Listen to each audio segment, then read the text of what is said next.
અને એટલે ચૂલાને આપણે તેની પૂજા કરતા હતા. એ શું કરવા? સનાતનમાં કીધેલું છે, ચૂલો રોજ પોતે હળગે ને બીજાને પેટનો ખાડો ભરવા તૈયાર કરે છે. તો એને પણ આપણે આભાર માનતા હતા. પેલા તો હુપડાની પૂજા થતી, હુપડાનો ગુણ લેવા માટે. આજે તો હુપડું રહ્યું જ નથી. વેક્યુમ ક્લીનર આવી ગયા છે, આમ મૂક્યું ભૂંગળું ખેંચી લીધું. હુપડું એટલા માટે છે, ખરેખર આપણે જે જૂના કાળના બહેનો હતા ને એ હુપડામાં ઝાટકે, હારું હારું રાખી લે ને ખરાબ ખરાબ ઉડાડી નાખે. એ ઘર આપણને બતાવે છે હુપડું કચરો કાઢવા માટે હુપડાને ઝાટકવાનું. અને એ બાજરીના અંતે હોય ને તો અંદરથી કચરો કાઢી નાખે. હા, રાય દોડવતા ને કાંકરા પડ્યા રહેતા. આવું જ હુપડું હાંકતા આવડતું હોય ને અટણ તો હુપડાની જ ખબર નથી તો હુપડું હાંકે કેમ? હા, પછી ખાંડણીઓ એની પૂજા થતી, પછી ચૂલો એની પૂજા થતી, પછી હાવેણી એની પૂજા થાય. ઘણા એવું લાગે હાવેણીની પૂજા, આ કેમ ને આખું વરા એને બિસાડીએ ગહાઈને ઘરમાંથી કચરો કાઢ્યો છે એમ આ ઘરમાંથી કચરો કાઢવો જોઈએ. આમાંય કચરો તો આવે છે. હા, ક્યાં ગયા હતા? તો કે હાવેણી મારવા. તો કઈ શકે સત્સંગ કરીએ એટલે હાવેણી લાગી જાય? ન લાગે. અંદર આવેલો કચરો બારો નીકળી જાય. અરે ભાઈ, આમાં તો કચરો કેટલોય આવે. આપણે બહાર ગામ ગયા હોય ને અઠવાડિયું ના હોય ને તો ઘર બંધ હોય ને તો પણ બેનો શું કે ઘડીક વાર બહાર બેહો ઉભા રહી, હું ઝાડુ મારું પછી ઘરમાં આવજો. તો એ બારી બાઈને બંધ હતા તો રજોટ ક્યાંથી આવી? કચરો ક્યાંથી આવ્યો? એમાં આપણે જો અઠવાડિયું સત્સંગથી આઘા રહીએ ને તો આમાં કચરો આવ્યો વિના રહે જ નહીં. મારું બેઠું અંદર ઘૂસી જ જાય. એટલે હું કહેતી હતી કે કોની સોળી હતી, ક્યાં ભાગી ગઈ? અરે પણ તારે હું લેવા? પહેલા એ યાદ રાખવાનું, કોઈની નિંદામાં આપણને રસ પડે ને ત્યારે ચેતી જવું. હા, ચટપટું છે હો, પકોડી જેવું છે. હા, કોકની નિંદા સાંભળવામાં પકોડી જેવું છે. એ ચટપટું આપણને છોડે નહીં, એટલે એનાથી દૂર રહેવું. આપણે અહીંયા આવીએ ને ત્યારે પણ નિંદાથી દૂર રહેવું, એટલે ભક્તિમાં ગણાય એ સમય. અને અહીંથી સાંભળીને જાય ને ત્યારે પણ નિંદાથી દૂર રહેવું, એટલે ઘરે પહોંચતા સુધીમાં એ ભક્તિમાં ગણાય. કારણ કે પગલે પગલે યજ્ઞ છે. ગઈકાલે જે વાત આવી હતી એ જ મહત્વનું.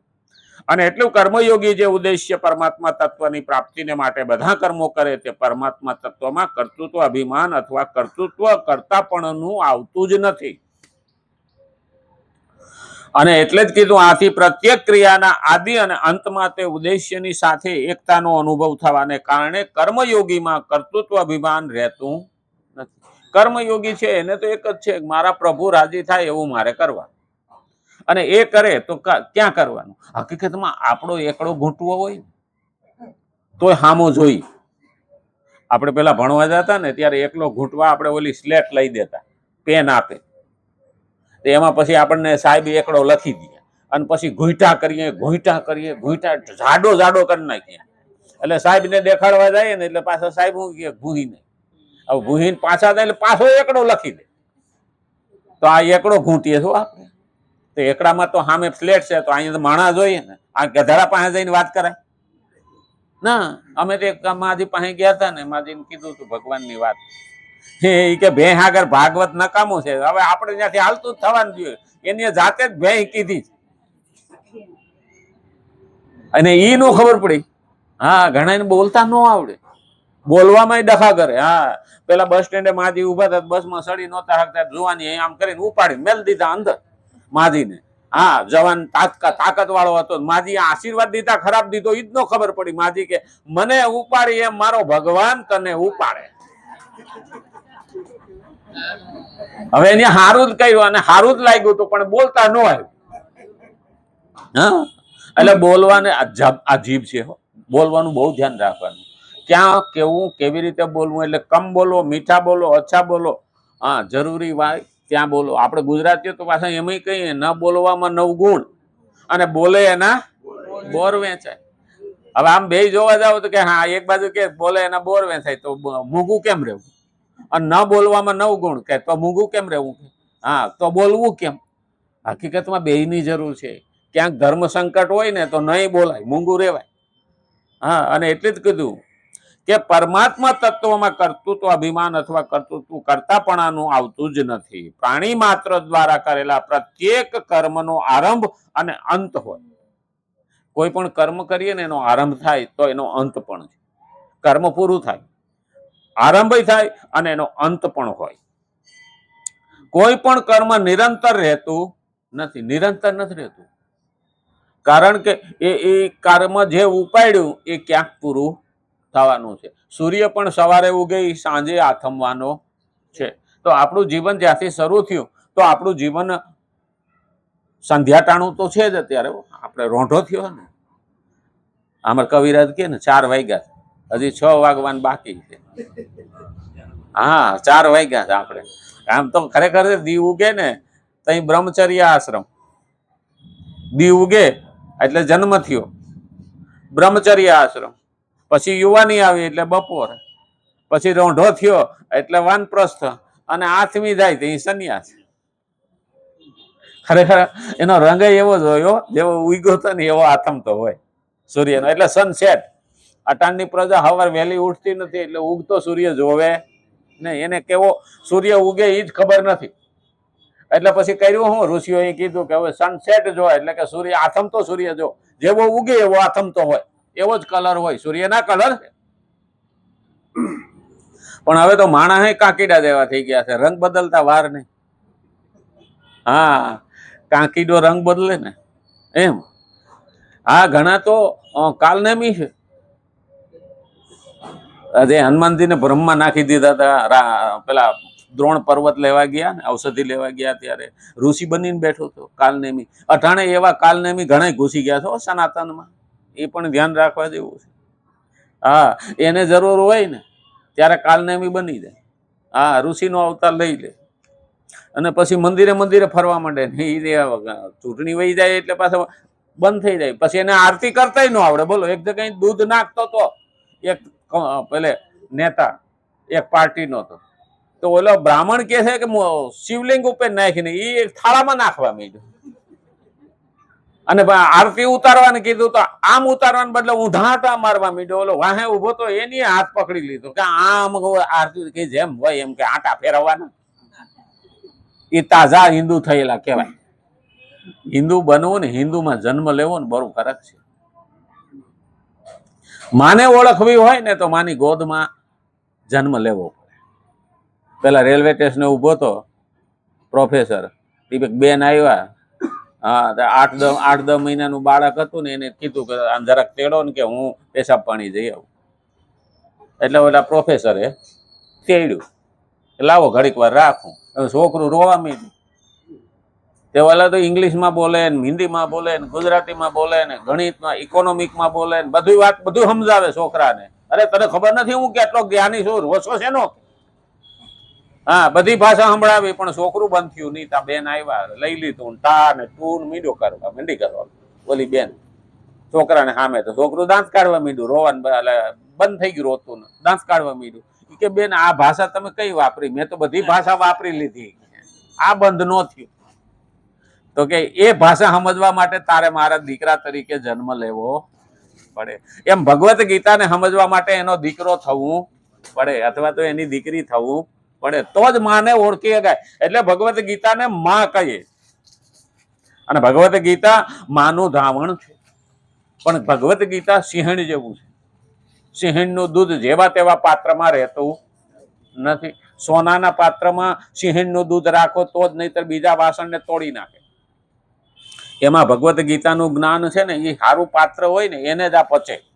નહીતર એ હા 3 મહિને તો આપણને ખબર પડે કે ભગવદ્ ગીતા 3 મહિના સાંભળીએ ને ત્યારે તો કઈ ઘડ પડે, નહીં તો પડે. કારણ કે ઓલી ભાગવતની વાર્તા ને રામાયણની વાર્તા હોય તો મજા આવતી હોય. આમાં તો વાર્તા આવતી નથી. એક શ્લોક આતા કેટલા દિવસથી હાલે? લગભગ 24 દિવસ થયા, હજી એક શ્લોક પૂરો નથી થયો. એક શબ્દમાં ખરેખર મધના પોળા જેવું છે. રોજ અંદરથી મધ મીઠું નીકળે અને મૂકીને જવાનું મન થતું નથી. પણ હવે ક્યાંક તો મૂકવું તો પડશે. અને એટલે જ કીધું નિરંતર રહેતું નથી, બલકે કર્મનો અંત થવાની સાથે જ કર્તૃત્વનો પણ અંત થઈ જાય. આપણા ત્યારે કર્તૃત્વનો પણ અંત આવી જાય, કર્મ પૂરું થયું. પરંતુ મનુષ્યની ભૂલ એ થાય છે કે જ્યારે તે કોઈ ક્રિયા કરે ત્યારે તે પોતાને એ ક્રિયાનો કર્તા માને જ છે. ખરેખર માણસ કોઈ કામ કરે ને એને પોતાનો ક્રિયા કરનારો માને છે હકીકતમાં. પરંતુ જ્યારે તે ક્રિયાને નથી કરતો ત્યારે પણ પોતાને તેવો જ કરતા માનતો રહે છે. કર્તૃત્વ પૂરું થઈ જાય ને તો પણ માનતો રહે તો આપણે કહ્યું. ઘણા લોકો હોય કે કામ નો કરે ને પડકારા બહુ કરે. હા, અને કામ હાલતું હોય ને જો સુધરે ને તો વાહે ઉભો હોય ને તોય મોર આવી જાય. તો હું હતો એટલે થયું. અને બગડે ને તો મોર હોય ને તો વાહે જતો રહે. એ તો કે હું નહોતો, નહીતર આ બગડવા ન દે આવાય હોય. એટલે જ ખાટનારા જુદા હો. એનું ધ્યાન રાખવું પડે. પેલા મહારાજ હતા ને એને ભગવાન પ્રસન્ન થયા ને એટલે શંખ દીધો ભગવાને. એ કે આની પૂજા કરજે ને હવારમાં માગજે એટલે 2 હોના મોર આપશે.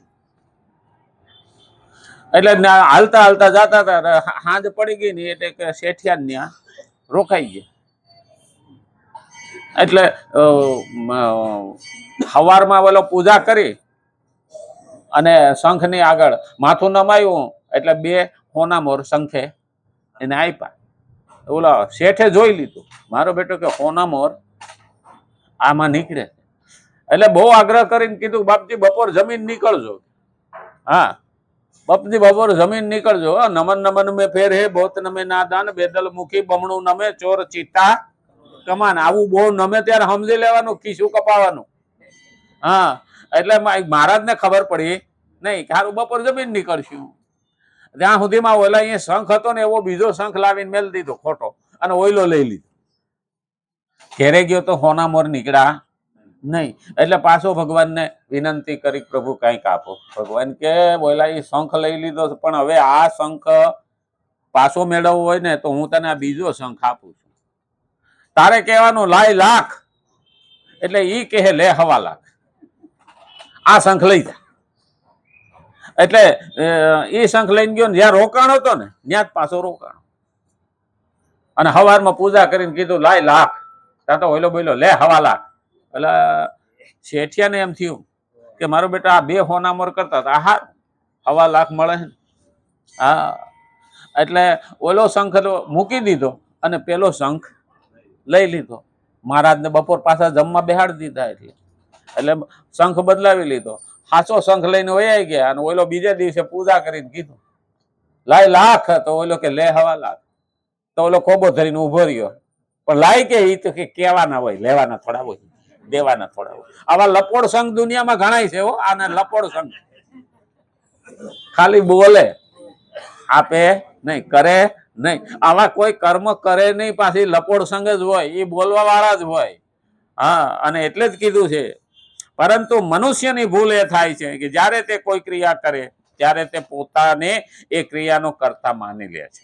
પરંતુ જ્યારે તે ક્રિયા નથી કરતો ત્યારે પણ પોતાને તેવો જ માને. આ રીતે પોતાને નિરંતર કરતા માનતા રહેવાથી તેનું કર્તૃત્વ અભિમાન દૂર થતું નથી. મેં આ કર્યું તું એ પણ દૂર થતું નથી. એમાંય અહંકાર છે. હું આ કરવાનો છું એમાંય અહંકાર છે. અને હું આ કરું છું એમાંય અહંકાર છે. શા માટે? મારા વિના થતું નથી. પણ એ દુનિયામાં ખાસ સમજી લેવાનું, કોઈ વિના કોઈ દુનિયામાં કશું પડી રહેતું નથી. બલકે દ્રઢ થાય છે. જેવી રીતે કોઈ પુરુષ વ્યાખ્યાન આપતી વખતે તો વક્તા વ્યાખ્યાન દાતા હોય છે, પણ જ્યારે બીજા સમયે પણ તે પોતાને વક્તા માનતો રહે છે ત્યારે તેનું કર્તૃત્વ અભિમાન દૂર થતું નથી. અહીં બેહીને બોલીએ ને ત્યાં સુધી વાંધો નહીં, પણ ઘરે જઈને પેલું કરે ને તો એ જીવી શકે નહીં. કર્તૃત્વ અભિમાન કે. અને હકીકતમાં તો અહીં બેહીએ ત્યાં જ યાદ આવે છે, પછી ઘેરે જઈને તો આ યાદ જ નથી આવતું. હા, ઇન્સ્પેક્ટર હોય ને, હા, આખું પોલીસ સ્ટેશન ધ્રુજતું હોય, પગ પસાડે ને આખા પોલીસ સ્ટેશનમાં બધા પોલીસ વાળા આમ ઉભા થઈ જાય. પછી તો એનાથી તો ગુંડાઓ ડરે કે ન ડરે, પણ ઘેર આવીને પગ પસાડે ઇન્સ્પેક્ટર ઘરમાં હાલે. હા, એક તો બહુ પાવરફુલ હતો ને, પોલીસ સ્ટેશનમાં પગ મૂકે તો બધા ધ્રુજતા હોય. એક દિવસ બહારથી આવ્યો, જીપ ઊભી રાખીને રાઈડ પાડી, હા તમારો ડોહો લેમ્પ કોણે ચાલુ કર્યો? હા, છોકરાઓને ધમકાવવા માંડ્યો. તો વાહેથી વાહણ ગણતા કીધું મેં કર્યો કે તો સારું, તરત ટાઢો. હા,